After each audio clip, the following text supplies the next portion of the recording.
Second is delivery acceptance and rejection. It's a part and parcel of the technology contract.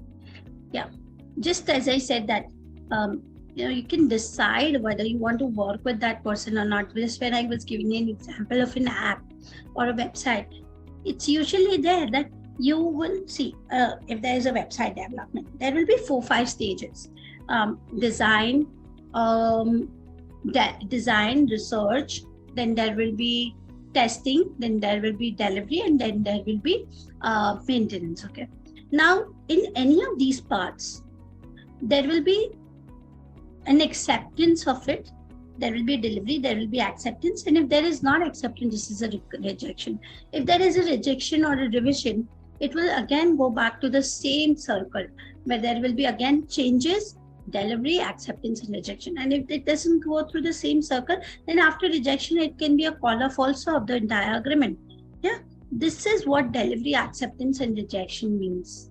It will be a part of a website agreement. It will be a part of an app development. Anything where you are creating, anything which is related to technology. And these clauses are the best clauses of technology contracts, I can tell you, because they leave no scope for any kind of loopholes. And if there is, then it is your thing.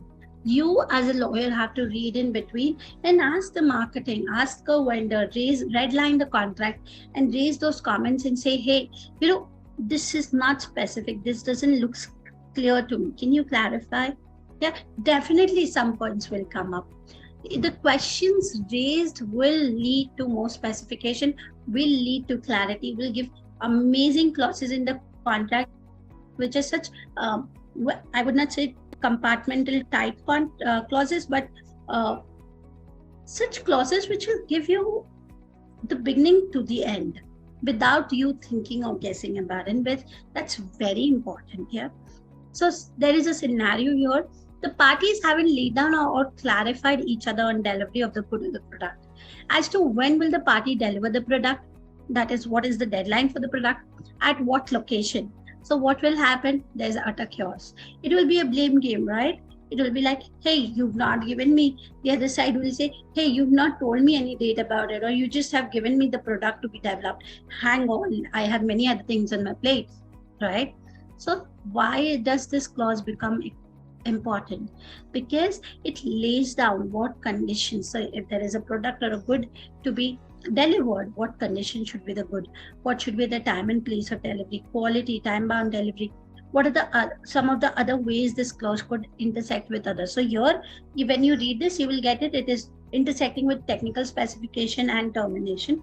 But these 4 or 5 questions, what you are written here, if you are drafting a delivery, acceptance, and rejection, and if you ask yourself these questions, you will be able to draft this clause at its best.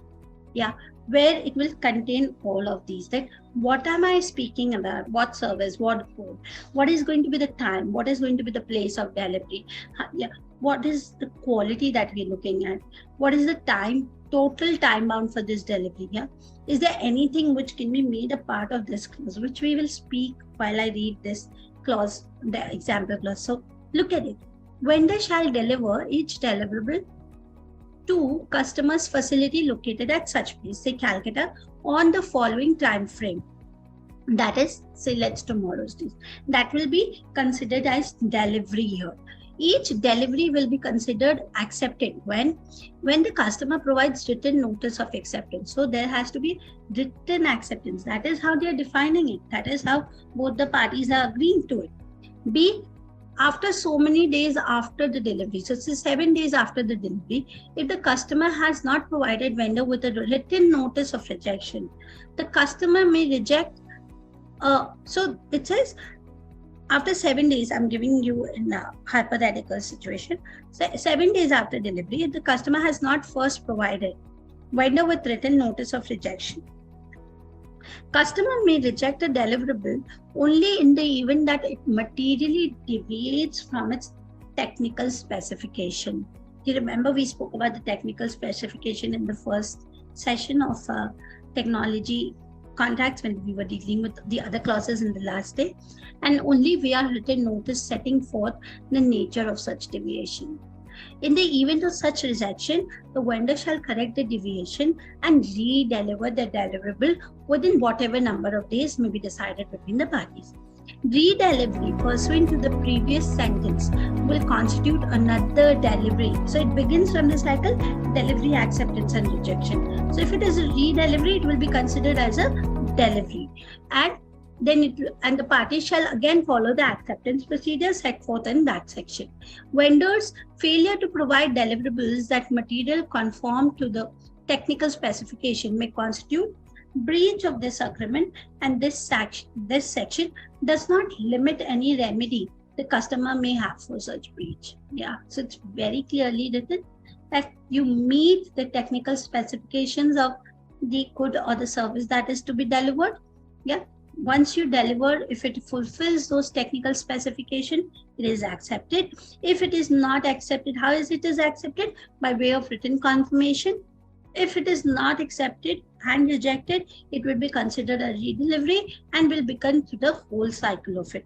And if still there is some failure on the part of the vendor, does not conform with the technical specification that is required under the contract, it will be considered to be a breach of the agreement.